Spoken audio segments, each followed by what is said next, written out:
Hey folks, today we've got a card that I bought on a whim, the small arm power-stripping GTX 750.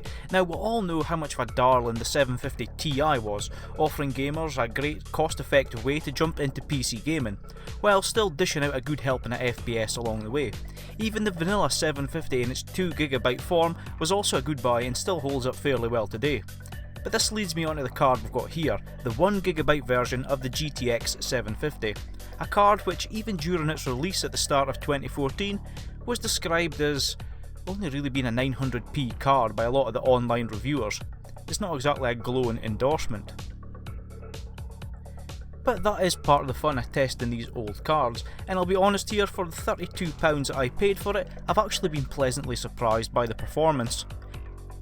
I was initially thinking that this video was going to be a piece on how 1GB of video memory is nowhere near enough in 2017, and while it's absolutely true that 2GB variants are most definitely the ones to go for, as you're going to see, the 1GB variant still manages to eke out some decent results.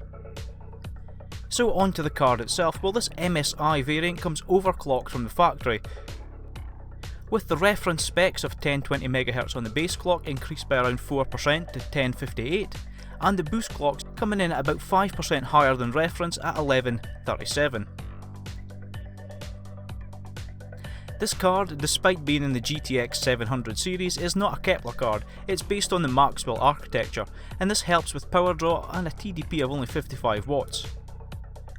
The GM107 GPU features 512 shading units over 4 shader modules, 32 TMUs, 16 ROPs, and the 1GB of VRAM stays at the same stock frequency at an effective speed of 5GHz, all in a 128-bit bus. Now, being a Maxwell card, it does mean that this card is fairly overclockable, even without any external PCIe power connectors. I was able to overclock the maximum boost to about 1210MHz, which is a nice 12% increase over the reference speeds, and the VRAM was overclocked to 1330MHz, giving an effective speed of 5.32GHz. And an increase in memory bandwidth from the reference of 80.2GB per second to 85.1, something that's surely going to help in games. So onto the benchmarks, and we're not going to be pulling punches here, by loading it up with some very demanding titles. Coupled to the Core i5-4590 and 8GB of DDR3 RAM, we started with the 2013 reboot of Tomb Raider, just to give us a baseline of how this card would have performed when it was released.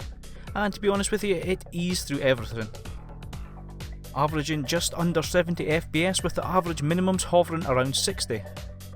Overclocking helped push the average frame rate above 70 FPS, and the average minimums settled in the mid-60s. In the newer Rise of the Tomb Raider, again the GTX 750 coped fairly well. At 1080p on the medium preset though, the card struggled severely, but as I've mentioned in other tests, as long as you're not turning down the graphical settings to its absolute lowest, it still looks really good. Setting the game to the low preset but opting for 16 times anisotropic filtering and adding some anti-aliasing in the form of FXAA gave us an average frame rate in the low 40s, with the average minimums being in the low 30s. Overclocking the 750 at these settings gave us an extra 5 FPS on average, and allowed the average minimums to settle comfortably in the mid 30s. Should be noted that at these settings we never actually dropped below 30 FPS on either test. The real gains here are had by dropping the resolution down to 900p, and it's here that we see the GTX 750 return much more compelling numbers. At stock clocks, the average minimums were just a smidge above 40 FPS, and the average overall frame rate sat at 55 FPS. Overclocking resulted in a nice uptake too, with the average minimum sitting in the low to mid 40s, and the overall averages almost reaching 60 FPS. If a solid 60 FPS is your goal, then simply dialing back the AA, it does help push the 750 over the 60 FPS threshold. Crysis 3 now, and running through the first couple of chapters, at the medium preset at 1080p we averaged out in the mid 40s, with the average minimums in the low 30s. Overclocking helped raise the average minimums, but again it was when we reduced that resolution down to, you guessed it, 900p that the performance became what I would call acceptably smooth. The average frame rates here didn't jump up exponentially, but the minimums did see a nice bump, and this reduction in frame rate delta was noticeable in smoothing out the gameplay. Now on to another CryEngine title with Prey. And this is one game that continually surprises me just how kind it is to older hardware. On the medium preset, but scaling back the AA to FX88, the GTX 750 returned on average around 50 odd FPS, with the minimums in the mid 30s. Overclocking here did help considerably, boosting that averages up by about 5 FPS and increasing the minimum substantially. Again, turning the resolution down to 900p, it simply made everything much more smooth, with the minimum frame rates jumping up and even almost tickling 60 FPS. On to Doom now. 60 FPS is really the sweet spot here, and while higher resolutions at the low preset did give some nice results, it's at the medium preset that the game really starts to take on a look of its own. As such, we've run the game at 720p, 900p and 1080p to see the results. At 1080p we couldn't quite get the minimums up to 30 FPS, so that was a no-go to start with. At 900p we were comfortably in the mid 30 FPS for minimum frame rates, but the averages were still stuck in the mid 40s, and the jutter in the game, it was quite noticeable. It was only when we dropped the resolution down further to 720p that we averaged above 60 FPS here. And this was the smoothest experience possible on the 750.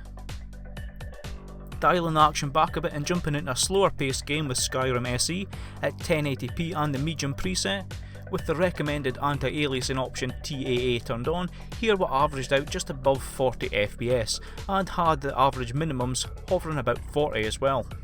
Overclocking the 750 here resulted in average frame rates jumping closer to 50 FPS, while the average minimums crept above 40, a good solid gaming experience and plenty of scope to increase the eye candy if you're happy at playing at a console like 30 FPS locked. Lastly, we're on Counter-Strike Global Offensive, as this is a type of esports game that the GTX 750 will likely be used for. A cheap and cost-effective way of getting into one of PC's most popular titles. Running at 1080p on the obligatory low preset returned the best performance numbers we've seen so far, and overclocking was simply not really required here, but it did give us a nice increase across the board nonetheless. So if you need a cheap card for CSGO, then this might give you some food for thought. So on the face of it, the 1080p results are not stellar for this card, but like I alluded to at the beginning of this video, this card was never really a 1080p performer. 900p is definitely the sweet spot here, just as other reviewers said when the card launched. The 1GB of VRAM is prohibitive when it comes to turning on the fancier effects, but really a card of this power, it probably wouldn't have enough grunt to do them justice anyway. Looking at it in isolation, it's not really that impressive, but looking at it compared to higher end older cards, for example that Vram GTX 470 we refurbished a few weeks back, it paints a nicer picture and helps frame why Maxwell was such a well received architecture. Similar performance with no extra power connectors, running extremely cool, we averaged out about mid 50s for all these games, and a tiny form factor. It makes perfect sense for someone who really can't afford to spend more than £30 or so on a dedicated GPU. I'll reiterate the fact that the 2GB 750 or the 750 Ti would make much better cards in 2017, but if you absolutely cannot afford to jump up to the £45 to £50 range, then the 750 1GB, when overclocked and running at modest settings, is still good enough to get you started. And when I bought the card, I honestly never expected that to be my conclusion here. But that's it for today folks. I hope you've enjoyed this look back at this baby of the Maxwell range. Let me know if any of you are still rocking the 750. I know it was a fairly popular add-in for pre-builds back in the day, or if you think that for £30 this is a better choice than something older at the same price. As always folks, take care, and I'll see you all in the comment section down below, and in the next video.